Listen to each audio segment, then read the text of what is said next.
നമ്മോടൊപ്പം അതിഥിയായി എത്തിയിട്ടുള്ളത് സംസ്ഥാന അധ്യാപക അവാർഡ് ജേതാവും പ്രശസ്ത ചിത്രകാരനും Ummathur SI higher secondary school ചിത്രകലാ അധ്യാപകനുമായ സത്യൻ നീലിമയാണ്.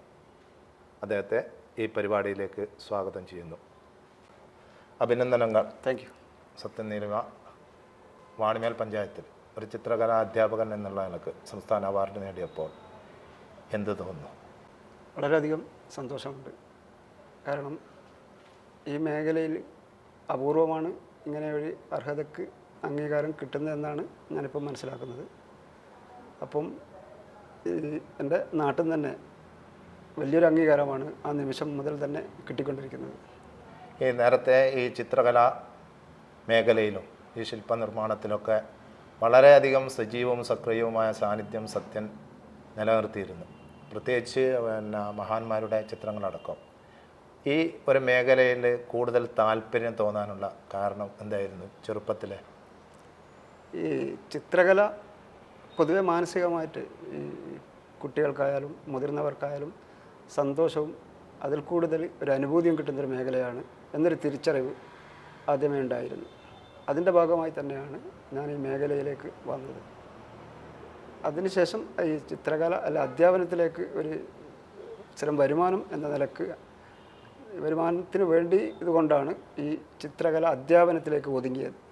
നേരത്തെ ഇലക്ഷൻ സമയത്തും മറ്റൊക്കെ സത്യൻ നീലിമ എന്നുള്ളൊരു ബോർഡ് ഈ മേഖലയൊക്കെ വളരെ പ്രചാരം നേടിയിരുന്നു. ആ മേഖലയിൽ നിന്ന് അധ്യാപക വൃത്തിയിലേക്ക് എത്തിയപ്പോഴും പോസിറ്റീവായും കുട്ടികൾക്കൊക്കെ വളരെ ഗുണകരമായും നിലനിർത്തി പോരാനുള്ള ഒരു ഊർജം എങ്ങനെയാണ് ലഭിച്ചത്? കമേഴ്സ്യൽ വർക്കിലേക്ക് അതും ഒരു വരുമാനം തന്നെയാണ്.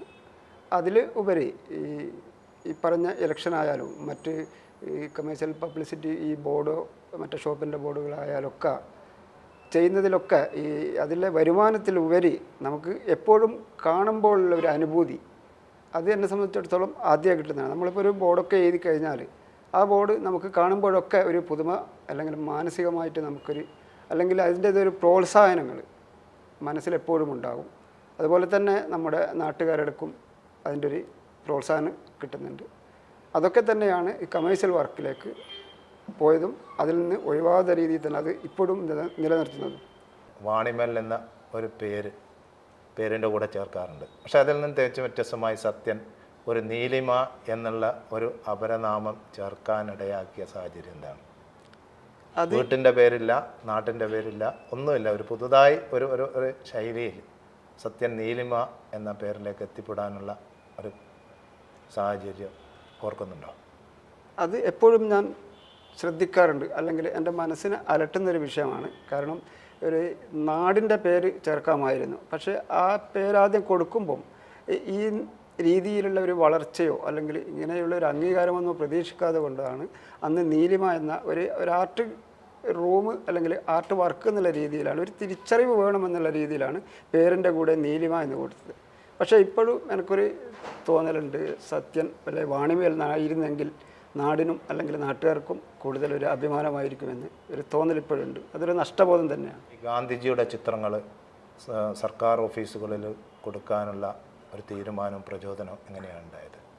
തികച്ചും ഈ സർക്കാർ ഓഫീസുകളിലൊക്കെ പണ്ടൊക്കെ ഗാന്ധിജീൻ്റെ ഫോട്ടോ ഒക്കെ ഉണ്ടായിരുന്നു. ഞാൻ തന്നെ ഗാന്ധിജീനെ പറ്റി അറിയുന്ന ഫോട്ടോ കണ്ടിട്ടാണ്. പക്ഷേ ഇടക്കാലത്ത് വെച്ച് ഗാന്ധിജിയുടെ ഫോട്ടോ പല ഓഫീസുകളുമില്ല. പല പ്രധാനപ്പെട്ട ഓഫീസുകളിൽ പോകുമ്പോഴും ഉള്ളത് തന്നെ ഗാന്ധിയായിട്ടൊരു ബന്ധമില്ലാത്ത പല ചിത്രങ്ങളുമാണുള്ളത്. അതുപോലെ തന്നെ ഇപ്പം ചരിത്രങ്ങളെ മായ്ക്കുന്ന അല്ലെങ്കിൽ മറക്കപ്പെടുന്നൊരു കാലഘട്ടമാണ്. അപ്പം പുതു തലമുറകൾക്ക് ഈ ചരിത്രകാരന്മാരെ പറ്റിയോ ചരിത്ര നായകന്മാരെ പറ്റിയോ അല്ലെങ്കിൽ ഈ മറ്റുള്ള നമ്മുടെ സ്വാതന്ത്ര്യ സമര സേനാനികളെ പറ്റിയോ ഒരു അറിവ് കിട്ടണം എന്നുള്ളത് കൊണ്ടാണ് ഈ മേഖലയിലേക്ക് തന്നെ എത്തിയത്.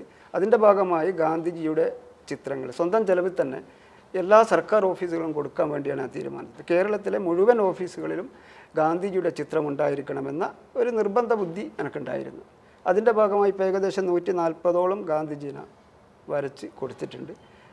സ്വന്തം ചെലവിൽ തന്നെയാണ്. ആവശ്യപ്പെടുന്നവർക്കൊക്കെ ഇപ്പോഴും, കാരണം അതിൻ്റെ സാമ്പത്തിക ബുദ്ധിമുട്ട് കൊണ്ടാണ് ഇപ്പോൾ ആവശ്യപ്പെടുന്നവർക്ക് കൊടുക്കൽ. ഇതിൻ്റെ മുമ്പിട്ടൊക്കെ അങ്ങോട്ട് ചെന്ന് ഞാൻ എൻ്റെ ചിത്രം തരാമെന്നുള്ള രീതിയിലായിരുന്നു പോലീസ് സ്റ്റേഷനായാലും മറ്റു ഓഫീസുകളിലായാലും കൊടുത്തിരുന്നത്. അപ്പം അത് കോഴിക്കോട് ജില്ല മാത്രമല്ല മലപ്പുറത്തൊക്കെ 10-40ഓളം മലപ്പുറം ജില്ലയിൽ തന്നെ കൊടുത്തിട്ടുണ്ട്. അങ്ങനെ ഇപ്പോഴും തുടർന്ന് വരുന്നതുണ്ട്. കഴിഞ്ഞ പ്രാവശ്യവും കൊടുത്തിട്ടുണ്ട്. ഒരു ചിത്രത്തിന് എത്ര പൈസ? ഏകദേശം ഒരു ചിത്രത്തിന് 2000 രൂപയോളം വരും. 2 അടി 2.5 നല്ല വലിപ്പമുള്ളതാണ്. ഇപ്പം അടുത്ത് ഈ കോടതിയിൽ ഈ പോസ്കോ അവിടെ കൊടുത്തിട്ടുണ്ട്. അത് നാദാപുരത്ത് പോസ്കോ, അതാണ് ഇപ്പം അടുത്ത് കൊടുത്തത്. അത് 2 അടി 2.5-ൻ്റെതാണ്. ഏകദേശം 2000-ൻ്റെ മേലെ രൂപ അതിന് ചിലവ്. ഈ സർക്കാർ ഓഫീസുകളിൽ നിന്നുള്ള ഉദ്യോഗസ്ഥന്മാരിൽ നിന്ന് നല്ലൊരു അഭിപ്രായം? നല്ല അഭിപ്രായമാണ് ഈ ഇത് കൊടുക്കുമ്പോൾ. അത് മാത്രമല്ല അവർ സാമ്പത്തിക ഈ 2000-ത്തിനല്ല, എനിക്ക് ഓരോരോ ഓഫീസിൽ ചെല്ലുമ്പോൾ ഞാൻ വരച്ച ചിത്രം കാണുമ്പം ഒരു 20 ലക്ഷത്തിൻ്റെ ഒരു മനസ്സിന് സന്തോഷം കിട്ടുന്നുണ്ട്. അതായത് പ്രത്യേകിച്ച് എടുത്തു പറയാനുള്ളത്, കർണാടക വിദ്യാഭ്യാസ വകുപ്പിൻ്റെ കീഴിൽ സത്യനീലിമയെക്കുറിച്ച് ഒരു പാഠഭാഗത്ത് പ്രതിപാദിക്കുകയും ആ ചിത്രത്തിനെ കുറിച്ച് സംഭവം അറിഞ്ഞപ്പോൾ എന്ത് തോന്നി? വളരെ സന്തോഷമുണ്ട്. കാരണം അവർ മലയാള ഭാഷയല്ല, അവർക്ക് കർണാടകത്തിലാണ്. അവർ നെറ്റിൽ നിന്നൊക്കെയോ അങ്ങനെയോ മനസ്സിലാക്കി ഇംഗ്ലീഷ് പത്രത്തിൽ നിന്ന് എവിടുന്നോ കണ്ടിട്ടാണ് വിളിച്ചത്. അപ്പം എൻ്റെ നമ്പർ ഇല്ലാത്തതുകൊണ്ട് സ്കൂൾ HM-നെയാണ് വിളിച്ചത്. അങ്ങനെ അവരുടെ ഭാഷയിൽ തന്നെ അങ്ങനെയാണ് സ്കൂളിൽ നിന്നാണ് എന്നെ വിളിക്കുന്നത്. അങ്ങനെ എൻ്റെ മോളുമായിട്ടാണ് പിന്നെ അവർ സംസാരിച്ചത്. അങ്ങനെ അവർ പറഞ്ഞു, ഇങ്ങനെ നിങ്ങൾക്ക് അഭിനന്ദനമുണ്ട്, ഞങ്ങളിങ്ങനെ ഒരു പാഠപുസ്തകം എന്നുള്ള രീതിയിൽ ഒരു സംഘടനയാണ് ഗാന്ധിയെ പറ്റിയിട്ടുള്ളൊരു പുസ്തകം, ഗാന്ധിയെ അറിയാൻ എന്നുള്ളൊരു പുസ്തകം തയ്യാറാക്കുന്നുണ്ട്. അതിൽ നിങ്ങളെ ഒരു ഭാഗം നിങ്ങളെയും കൂടി ചരിത്രം, നിങ്ങൾ ഗാന്ധിജിനെ കൊടുത്തതും അതിൻ്റെ ഉണ്ടായ കാരണങ്ങളൊക്കെ ചേർത്ത്. അപ്പോൾ ഞാൻ ചോദിച്ചു, ഇതേതാണ് പുസ്തകം? ഇത് 1-ാം ക്ലാസ് മുതൽ 10-ാം ക്ലാസ് വരെയുള്ള കുട്ടികൾക്ക് ഫ്രീ ആയിട്ട് കൊടുക്കുന്നതാണ്. അത് എല്ലാ വർഷവും കൊടുക്കാൻ വേണ്ടി തീരുമാനിച്ചിട്ടുണ്ട്. വളരെ സന്തോഷമുണ്ട്. അതിൽ ഇപ്പോഴും അത് തുടർന്നു കൊണ്ടിരിക്കുന്നുണ്ട്. പാഠഭാഗത്ത് പ്രതിപാദിച്ച ആ ക്ലാസ്സിൽ സത്യനീലിമയ്ക്ക് ഇരിക്കണമെന്ന് എപ്പോഴങ്ങ് തോന്നിയിട്ടുണ്ട്. കർണാടകയിൽ അവർ ക്ഷണിച്ചിട്ടുണ്ടായിരുന്നു ആ ചടങ്ങിൽ, പക്ഷെ എനിക്ക് പോകാനായിട്ടില്ല. ഉമ്മത്തൂർ സ്കൂളിൽ ചിത്രകലയായിട്ട് ബന്ധപ്പെട്ട് ഒരു നിരവധി വ്യത്യസ്തമായ രീതിയിലുള്ള പ്രോഗ്രാമുകൾ നടത്തിയത് പലപ്പോഴും നമ്മുടെ ശ്രദ്ധയിൽ വന്നതാണ്. അങ്ങനെ വ്യത്യസ്തമായ രീതിയിലുള്ള പ്രോഗ്രാമുകൾ ചാർട്ട് ചെയ്യുന്നത്, അത് ഏത് രീതിയിലാണ് ആ ഒരു ഐഡിയയിലേക്ക് എത്തുന്നത്? അതിന് സ്റ്റാഫിൻ്റെയോ ഒക്കെ നല്ല പിന്തുണ ലഭിക്കാറുണ്ടോ? ഓരോരോ ദിനാചരണങ്ങളും അല്ല അങ്ങനത്തെ പ്രധാനപ്പെട്ട ദിവസങ്ങളാവുമ്പം സ്റ്റാഫൊക്കെ പറയും, നമുക്ക് എന്തെങ്കിലും നടത്തണം. അപ്പം നമ്മളൊരു വിഷയം എടുത്തിട്ട് കൊടുത്താൽ ബാക്കിയൊക്കെ അവർ എല്ലാ സഹകരണവും അവർ ഭാഗത്തുനിന്നുണ്ടാവും, പ്രത്യേകിച്ച് HM-ൻ്റെ ഭാഗത്തുനിന്നൊക്കെ. അതിൻ്റെ ഭാഗമായിട്ടാണ് നടത്തിയതൊക്കെ വിജയിപ്പിക്കാൻ പറ്റുന്നുണ്ട്. അതിൽ വരെ വ്യത്യസ്തമായ പരിപാടികളാണ് പലപ്പോഴും ഞങ്ങൾ നടത്തുക. അതുകൊണ്ട് തന്നെയാണ് പത്രമാധ്യമങ്ങളിലൊക്കെ ഇടം പിടിക്കുകയും ഇതേപോലത്തെ ഓരോ ദിനാചരണം വരുമ്പം നമ്മുടെ സഹപ്രവർത്തകരൊക്കെ വിളിച്ച് ചോദിക്കും, സ്കൂളല്ല മറ്റ് സ്ഥാപനത്തിന്, നാളെ പത്രത്തിൽ വരുമല്ലോ, എന്താണ് പരിപാടി എന്നുള്ള രീതിയിലേക്ക് മാറിക്കഴിഞ്ഞിട്ടുണ്ട് ഞങ്ങളുടെ സ്ഥാപനം. അതിൽ പ്രധാനപ്പെട്ട പല പരിപാടികളും ഞങ്ങൾ നടത്തിയിട്ടുണ്ട്. ഈ നിരന്തരം സത്യനീലിമയുടെ ചിത്രങ്ങളും ശില്പങ്ങളും പബ്ലിസിറ്റി ആയി പത്രങ്ങളിലും ദൃശ്യമാധ്യമങ്ങളിലും വരുന്നത് ഗുണത്തേക്കാളേറെ ദോഷമായിട്ടുണ്ടോ? അങ്ങനെയില്ല, എല്ലാ ഭാഗത്തു നിന്നും എനിക്ക് ഗുണങ്ങളാണ് കിട്ടിയിട്ടുള്ളൂ. അത് സ്ഥാപനത്തിനായാലും എനിക്കായാലും ഞങ്ങളുടെ സഹപ്രവർത്തകർക്കായാലും ഗുണങ്ങൾ മാത്രമേ കിട്ടിയിട്ടുള്ളൂ ഈ പ്രവർത്തനങ്ങൾ കൊണ്ട്. അതുമാത്രമല്ല, മറ്റ് സ്കൂളുകളിലും ഇങ്ങനെ ചെയ്യണമെന്നാണ് എൻ്റെ ഒരു അഭിപ്രായം. കാരണം പണ്ടൊക്കെ ഒരു ചിത്രകലാധ്യാപകൻ എന്ന് പറഞ്ഞാൽ വെറുതെ ഒരു ചിത്രം വരക്കൽ, അല്ലെങ്കിൽ ഇതിൻ്റെ ആവശ്യം എന്താ എന്നുള്ളൊരു ധാരണയിൽ നിന്നും ഒരു മാറ്റം വരുത്താൻ കഴിഞ്ഞിട്ടുണ്ട് എന്നാണ് എൻ്റെ ഒരു അഭിപ്രായം. ഈ കോവിഡ് കാലത്ത് ശില്പങ്ങൾ നിർമ്മിച്ച് അതിൽ കിട്ടുന്നുള്ള വരുമാനം മുഖ്യമന്ത്രിയുടെ ദുരിതാശ്വാസ നിധിയിലേക്ക് നൽകിയതൊക്കെ വലിയ വാർത്തയായതാണ്. ആ രീതിയിൽ കോവിഡ് കാലത്ത് അങ്ങനെ വീട്ടിലിരിക്കുമ്പോൾ ആ ഒരു രീതിയിലേക്ക് ചിന്തിക്കാൻ ഇടയാക്കിയ സാഹചര്യം എന്താ? കോവിഡ് കാലത്ത് നമ്മളൊക്കെ വീട്ടിൽ തന്നെയാണ്. അപ്പോൾ വെറുതെ ഇങ്ങനെ ഇരിക്കുക വല്ലാത്തൊരു ജീവിതത്തിൽ എനിക്ക് തോന്നുന്നതെന്ന് പറഞ്ഞാൽ വളരെയധികം കഷ്ടപ്പെട്ട ഒരു കാലഘട്ടമായിരുന്നു അത്. അപ്പം അതിൽ നിന്ന് ഒരു മോചനം എന്നുള്ള രീതിയിൽ ഒരു ചെയ്യുമ്പം അത് നല്ലൊരു വർക്ക് ആയിരിക്കണം. അതും ഈ കൊറോണ കാലഘട്ടവുമായി ബന്ധപ്പെട്ടൊരു വർക്ക്, ഞാൻ നേരത്തെ പറഞ്ഞതുപോലെ ഒരു ശ്രദ്ധിക്കപ്പെടുന്ന വർക്കായിരിക്കണം എന്നുള്ള രീതിയിലാണ് സിമെൻറ്റിൻ്റെ ഇതിൽ ശില്പനിർമ്മാണത്തിൽ തന്നെ ഇറങ്ങിയത്. അപ്പം ആദ്യം അത്രയൊന്നും വിചാരിച്ചില്ല, പിന്നെ കുറച്ചധികം ചെയ്യേണ്ടി വന്നിട്ടുണ്ട്. അതും നല്ലൊരു പ്രചരണവും എന്നെ സംബന്ധിച്ചിടത്തോളം എനിക്ക് ഒരു പ്രാക്ടീസും ആയിട്ടുണ്ട് ആ കാലഘട്ടത്തിലുള്ള വർക്ക്. അബ്ദുൽ കലാം, കസ്തൂർബ, ടാഗോർ എന്നിവരുടെയൊക്കെ ശില്പങ്ങൾ മനോഹരമായി രൂപകൽപ്പന ചെയ്തു. അതിൽ ഏറ്റവും കൂടുതലും സംതൃപ്തി ലഭിച്ചത് എവിടെ സ്ഥാപിച്ചപ്പോഴാണ്? പ്രത്യേകിച്ച് മൊകേരി കോളേജിൽ, പേരാമ്പ്ര ഹയർ സെക്കൻഡറി സ്കൂള്, പിന്നെ മാഹിയിലൊക്കെ അടുത്ത് സ്ഥാപിക്കാൻ പോകുന്നു. അതിൽ ഏറ്റവും കൂടുതൽ സംതൃപ്തി ലഭിച്ചത് ഏത് ശില്പങ്ങൾ നിർമ്മാണത്തിലാണ്? എല്ലാം തൃപ്തിയുണ്ട്, പക്ഷേ ടാഗോറിൻ്റെ ശില്പമാണ് നിർമ്മിച്ചതിൽ എനിക്ക് കൂടുതൽ തൃപ്തിയുള്ളത്. വളരെ നല്ല അഭിപ്രായങ്ങളും ചിലപ്പോൾ കാണുമ്പോൾ തന്നെ അതിനൊരു റിയാലിറ്റി തോന്നുന്നുണ്ട്. എത്ര ദിവസം എടുത്തിന്? അതിന് ഏകദേശം 1 മാസത്തോളം വർക്ക് ചെയ്തിട്ടുണ്ട്. എത്ര പൈസ ചിലവുണ്ടാവും? അതിന് പിന്നെ ഏകദേശം ഒരു 10-25 റുപ്യോളം ചിലവ് വരും അതിന്. പക്ഷെ ഞാൻ ഇതൊന്നും സാമ്പത്തികം ഉദ്ദേശിച്ചിട്ടല്ല ചെയ്യുന്നത്. അഥവാ അവർ തരുന്നുണ്ടെങ്കിൽ ചിലവിൻ്റെ പൈസ വാങ്ങാമെന്നല്ലാതെ ഇതിൻ്റെ മൂല്യത്തിനനുസരിച്ചിട്ട് ഞാൻ ഇതുപോലെ വർക്ക് ചെയ്യലില്ല.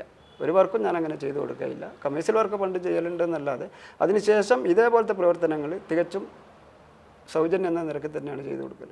പലപ്പോഴും സത്യൻ്റെ വീട് പലപ്പോഴും ചിത്രകലാ ശില്പങ്ങളൊക്കെ സമന്വയിച്ച ഒരു ചെറിയ ഒരു വീട് ഒരു മനോഹരമായിട്ട് കൊണ്ട് നടക്കുന്ന ഒരു ശീലമാണ്. അപ്പോൾ ഇതൊക്കെ ഒരേ സമയം ചിത്രം വര, ശില്പങ്ങൾ, സ്കൂള്, പൊതുപ്രവർത്തനം, ഇതൊക്കെ എങ്ങനെ ഒന്നിച്ചു കൊണ്ടുപോകാൻ പറ്റുന്നത്?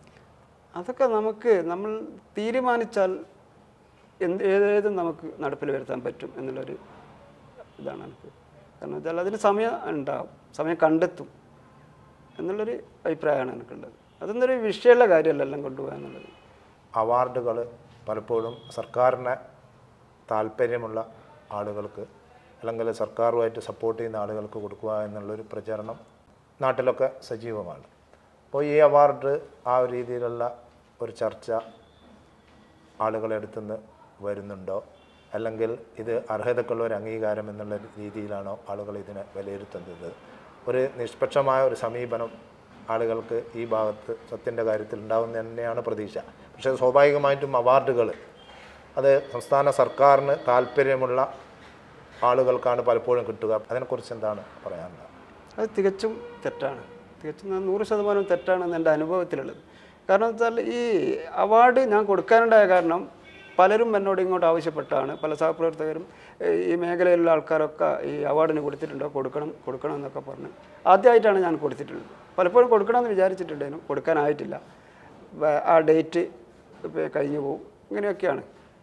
അതുകൊണ്ട് തന്നെ പണ്ടൊക്കെ ഈ അവാർഡൊക്കെ കിട്ടിയ ആളെ പറ്റിയിട്ട് ഇയാൾക്ക് എന്തിനാണ് അവാർഡ് കിട്ടിയത് എന്നുള്ളല്ല, അയാൾ സ്കൂള് പോക്കില്ല അല്ലെങ്കിൽ അങ്ങനെയുള്ള അതിൽ നിന്ന് മാറി. അപ്പോൾ ഇങ്ങോട്ട് ആവശ്യപ്പെട്ട് കൊടുത്തപ്പം തന്നെ എന്നോട് സ്കൂളിൽ നിന്ന് സ്റ്റാഫൊക്കെ പറഞ്ഞു നിങ്ങൾക്ക് എല്ലാവർക്കും കിട്ടും. കൊടുത്തതിന് ശേഷം ഈ കഴിഞ്ഞ ആഴ്ച വരെ അവാർഡ് ജേതാവ് എന്ന് മാത്രമാണ് എന്നെ സ്കൂളിൽ നിന്ന് അഭിസംബോധന ചെയ്യൽ, അറിഞ്ഞവരൊക്കെ. അപ്പം ഞാൻ പലപ്പോഴും ഇവരോട് ചോദിക്കും, അപ്പം നിങ്ങൾക്ക് കിട്ടുമെന്നുള്ള കാര്യത്തിൽ ഒരു തർക്കവുമില്ല, അത് ഞങ്ങൾ തീരുമാനിച്ചു കഴിഞ്ഞ് എന്നെ എങ്ങനെ സ്വീകരിക്കണമെന്നുള്ളതാണ് ഞങ്ങളെ ചർച്ച എന്നുള്ള രീതിയിലാണ്.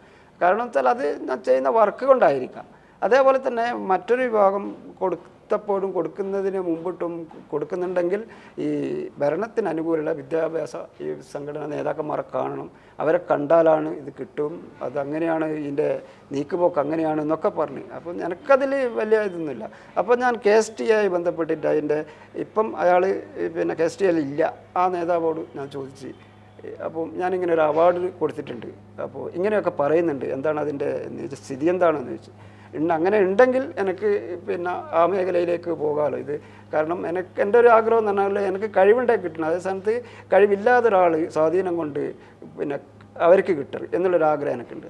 അപ്പോൾ അവർ പറഞ്ഞു ഞാൻ KST സംഘടന ആദ്യം തീരുമാനിച്ചിട്ടുണ്ട് ഈ അധ്യാപക അവാർഡിൽ ഒരു ശ്രമവും നടത്തില്ല, അത് കഴിവുള്ളവർക്ക് കിട്ടണം, അതിൽ നമ്മൾ യാതൊരു രീതിയിൽ ഇടപെടില്ല എന്നാണ് ഞങ്ങൾ തീരുമാനിച്ചത്. ഇപ്പം എന്തോന്നറിയില്ല എന്നാണ്. അപ്പോൾ ഞാൻ പറഞ്ഞു ആയിക്കോട്ടെ, അങ്ങനെയാണ് എനിക്ക് കുഴപ്പമൊന്നുമില്ല. അങ്ങനെ തന്നെ എൻ്റെ പിന്നെ ജില്ലാ കമ്മിറ്റി നേതാവൊക്കെ എൻ്റെ സ്കൂളിൽ തന്നെ ഉണ്ട്. അവരോടൊന്നും ഞാൻ ഇക്കാര്യം പറഞ്ഞിട്ടില്ല. കാരണം ഞാൻ ഇൻ്റർവ്യൂവിന് പോകുമ്പോൾ മാത്രം ഞാൻ പറഞ്ഞിട്ടുണ്ട്, എല്ലാ ടീച്ചേഴ്സോടും പറയുമ്പോൾ അവരോടും പറഞ്ഞിട്ടുണ്ട്. വന്നതിന് ശേഷം ഞാൻ അവരോട് പറഞ്ഞു എനിക്കൊരു പ്രതീക്ഷയുണ്ട്, അതുവരെ പ്രതീക്ഷയൊന്നുമില്ല. ഇൻ്റർവ്യൂ കഴിഞ്ഞപ്പോൾ എനിക്ക് പ്രതീക്ഷയുണ്ട്. കാരണം വളരെ ബഹുമാനത്തിലാണ് എൻ്റെ വർക്കൊക്കെ അവർ നോക്കിയതും.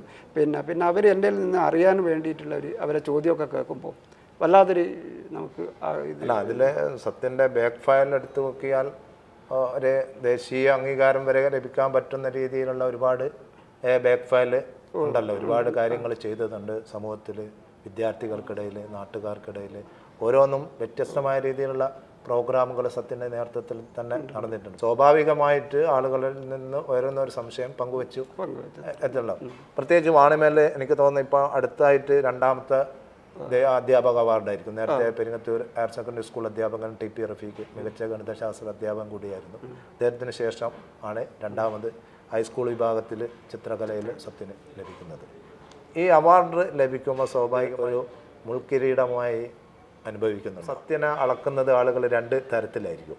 ഒന്ന് അവാർഡിന് മുമ്പേ ഉള്ള സത്യൻ, അവാർഡിന് ശേഷമുള്ള ബാധ്യതകൾ സമൂഹത്തോടും വിദ്യാർത്ഥികളോടും അങ്ങനെയില്ല. ഞാൻ അവാർഡ് കിട്ടിയപ്പോഴും കിട്ടുന്നതിന് മുമ്പിട്ടും ഒക്കെ ഞാൻ ജനങ്ങളുമായിട്ട് എനിക്ക് ബാധ്യതയുണ്ട്, അവരുമായിട്ട് ഇടപെടണം. പക്ഷേ അതിൽ എൻ്റെ അടുത്ത സുഹൃത്ത്, ഇപ്പം ഇസ്മയിലെ സുഹൃത്ത് തന്നെയാണെന്ന് തോന്നുന്നു, ഒരു ദിവസം ചോദിച്ചിട്ടുണ്ട്, അല്ല പിന്നെ വേൾഡിൽ അറിയപ്പെടുന്ന സത്യനാണോ ഈ നാളോടൊക്കെ കൂടി അല്ലെങ്കിൽ ഈ പീഡിയൻ്റെ അടുത്ത് നിൽക്കുന്നത് കർണാടകത്തിലെ പുസ്തകത്തിലൊക്കെ ഉള്ള ആളാണോ എന്ന് അതൊക്കെ ചോദിക്കുമ്പോൾ ഭയങ്കര ഒരു അഭിമാനമാണ്.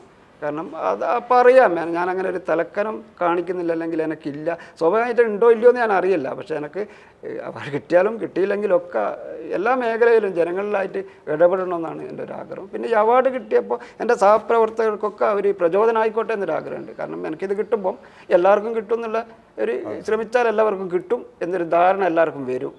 അതാണ്. അല്ലാണ്ട് ഈ ചിത്രകലാധ്യാപകർക്ക് കിട്ടൂല, അല്ലെങ്കിൽ അത് മറ്റുള്ളവർക്കാ കിട്ടും, അല്ലെങ്കിൽ പൊളിറ്റിക്കലുമായിട്ട് നല്ല സ്വാധീനമാണ്, അല്ലെ ബന്ധം വേണം, അവർക്കാ കിട്ടൂ എന്നുള്ളൊരു ധാരണ എനിക്ക് കിട്ടിയതോടുകൂടി ഒഴിവായി. സത്യൻ നീലിമ എന്നുള്ളത് നേരത്തെയുള്ള സത്യൻ നീലിമയല്ല, സംസ്ഥാന അധ്യാപക അവാർഡ് ജേതാവ് കൂടിയാണ്.